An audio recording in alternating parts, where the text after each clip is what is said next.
Okay, shadow. I don't feel very shadowy right now. I feel emboldened, alive, and aroused. Because I've just been in the sun, swimming in the river and lying naked at the river beach. Batteries charged up, so that spaciousness within me has light in it instead of this like negative shit that I end up soaking up. So the light fills up the space beautifully, and I can hold on to that light just like I hold on to the darkness.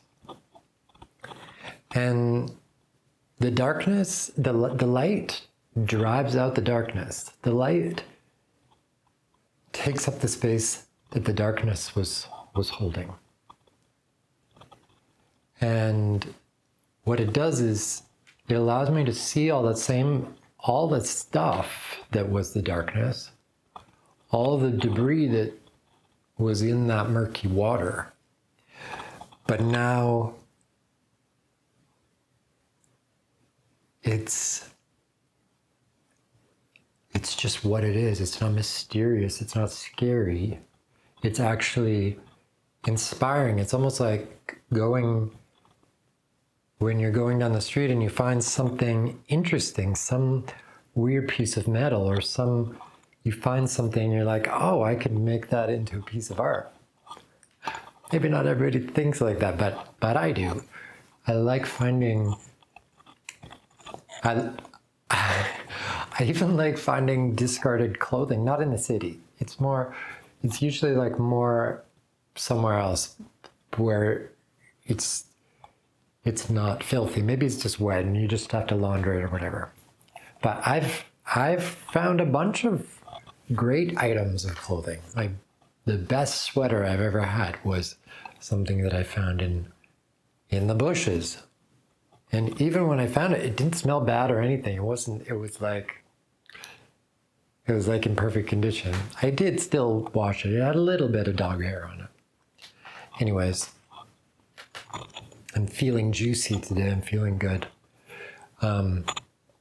There's always when I feel energized,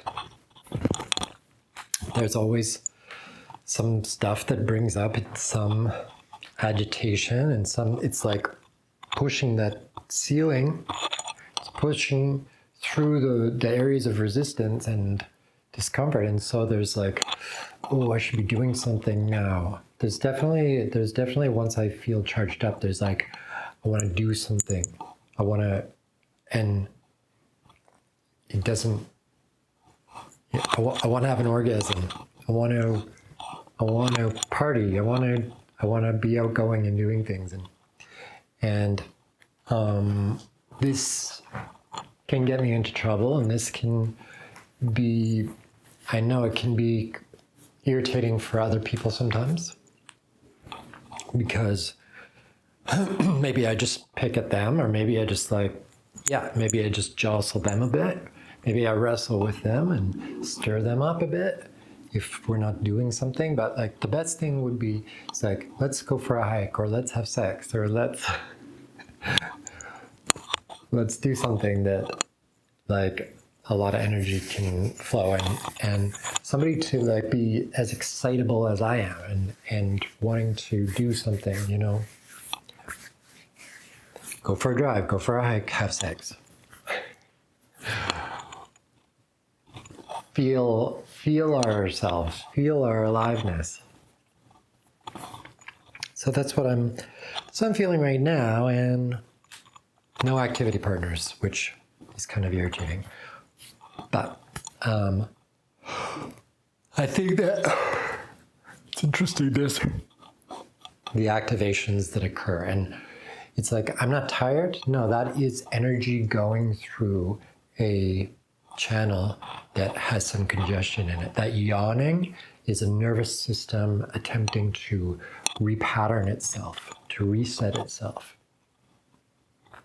to sink deeper into that parasympathetic state. And also I have this held armoring in my jaw, my neck, and my throat.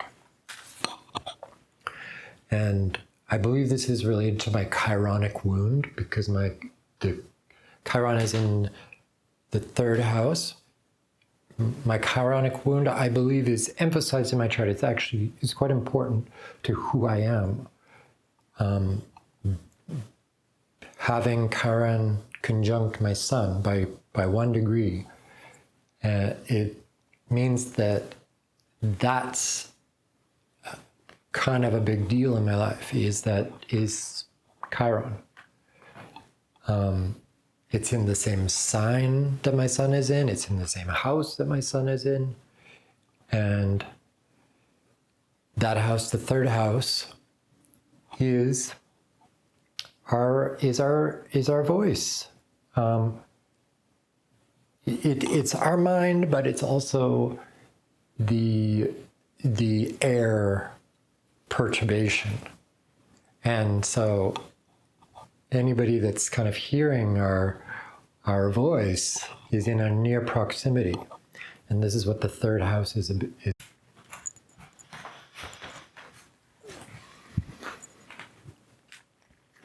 So yeah, I tend to over-explain. But when people are so impatient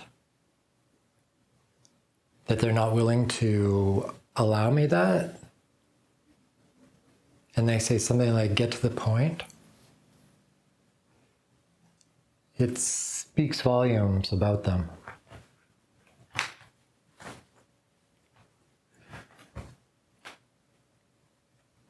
And I don't really trust them the same after a comment like that.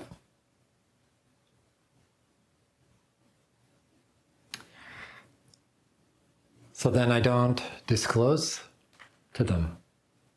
I think it's really foolish for people to shut me down, because I could give them some great information. I could give them some great insight. I could teach them something.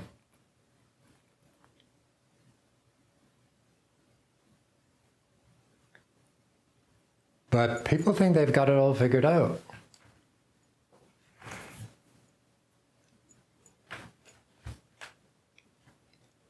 It's really worthwhile to ask other people what they see. It's worthwhile to ask people what their opinion, what they see of yourself, because often we can have blinders to ourselves. And again, this is something that I found with this, watching back,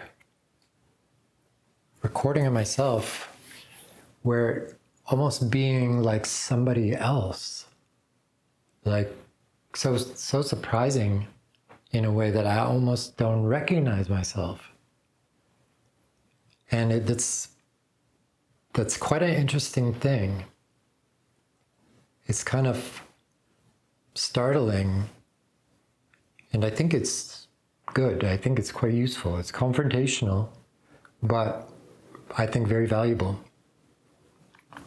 It's shadow work. It's seeing what you weren't seeing before, and seeing things in a different light and new perspective. People don't do that enough. People really, they get too comfortable in their way of thinking, and they don't proactively challenge it. And that's what we need to do if we want to have a good life, if we want to be better people, if we don't want to age, because aging really starts in the mind. And if our mind gets rigid, then it becomes a kind of vicious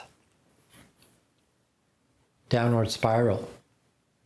Because there's already these forces that are compressing our awareness. We need to proactively fight against those so that we're expanding our horizons, we're expanding our mind, we're expanding our awareness. It's too easy to just be served truth on a platter, and a platter that we're used to eating off of. So I think one of the roles of the shamans, of the artists, of the mystics is to be disruptors and challengers. And I think because I have Uranus very high in my chart, and it's in the 9th house and it's in Sagittarius, it means I'm a bit like that. Also, I think Aries is a bit like that, and my Venus in Aries is a bit like that.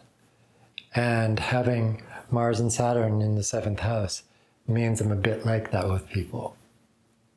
I'm a bit of an agent provocateur. And see, I see the wisdom in it and I see the love in it. Because the thing is I'm coming from a very deep place with it. I understand because I have this kind of Capricornian persona, outward appearance, and these like eyebrows and these eyes that make me look a little scary, that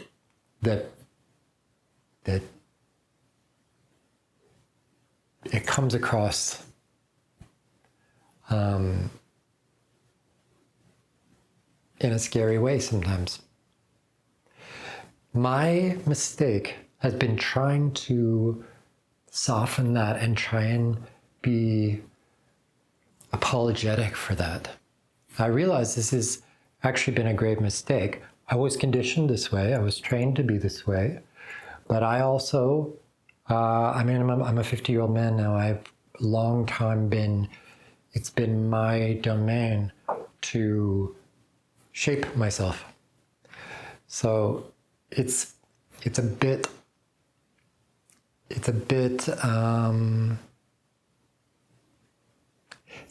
depressing to realize like how much time I have had and how much I could have done in that time.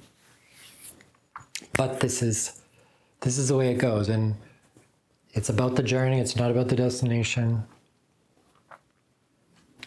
I'm glad that I'm waking up to it before too late. Still, hopefully, have lots of time. Who knows what the future will bring as far as life extension or what have you. I feel I have everything that I need to actually have another good 50 years. If there's no kind of accidents or whatever, I am already well onto the path of things that can extraordinarily increase one's health and longevity. And also, I'm born in the year of the dragon, which is known for longevity. And Capricorn, having Capricorn rising, Capricorns tend to age backwards. So there's some conquering of time in a way. So I feel good about that. I have a lot of my age and suffering is kind of behind me. I hope, I believe. But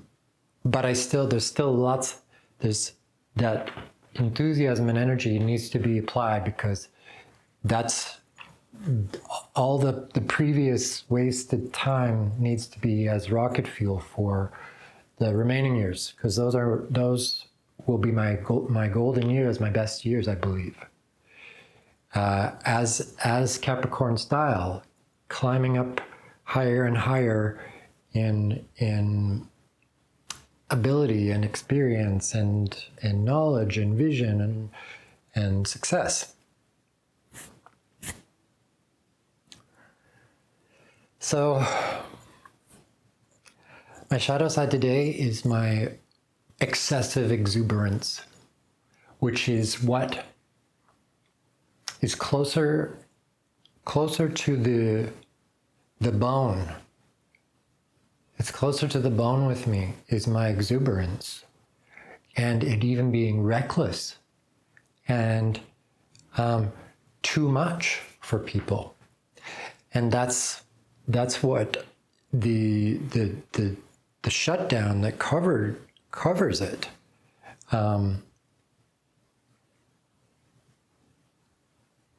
has cleared a little bit for a couple reasons. I think because I've been doing this, and then today doing something that is nourishing. I think being in nature like that and the sun, and I know how to soak up the sun. I use a kind of meditative Qigong technique to absorb more of the sun's energy. And so I'm charged, I'm emboldened, and the sun is exalted in Aries. So the sun gives me lots of oomph, lots of selfness, I amness, confidence.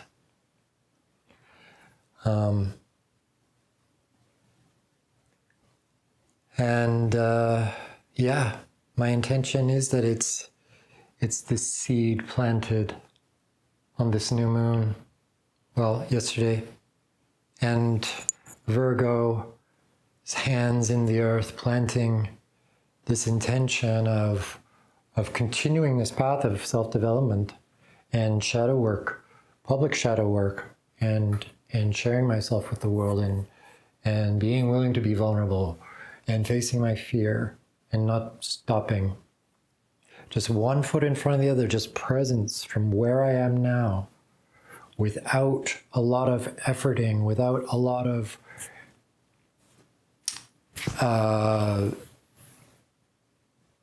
end goal setting. Just a trusting, a practice of being in the present and showing up, not a kind of spiritual effervescence floating away, but real, one could say Taoist practice of living in this world of contrast, of light and dark, and being unconditional about it, being easy about it. But that doesn't mean not having strong emotions, because it just means how you respond to those strong emotions. Am I okay with being upset? Am I okay with being angry? Am I okay with being horny? Am I okay with being afraid? Am I okay with being sad? So it's like watching the actor and letting the actor act, letting the actor be in the theater of it all, being in the drama of it all, but knowing who you really are. The I amness that puts the sparkle in the eyes. That is the being that's inside of that character. And that character can change, and the costume can change, and the set can change, all of that can change, all of it does change. But the I-amness is eternal. That's our true self. And I think there's a bunch of layers of costumes in there. And that's fine. And as I say, the mental body is an onion layer that may, it's not the absolute truth of who we are either. But we identify with it for as long as it's useful, I guess. Anyways, that's what I got today. So I'm all over the place.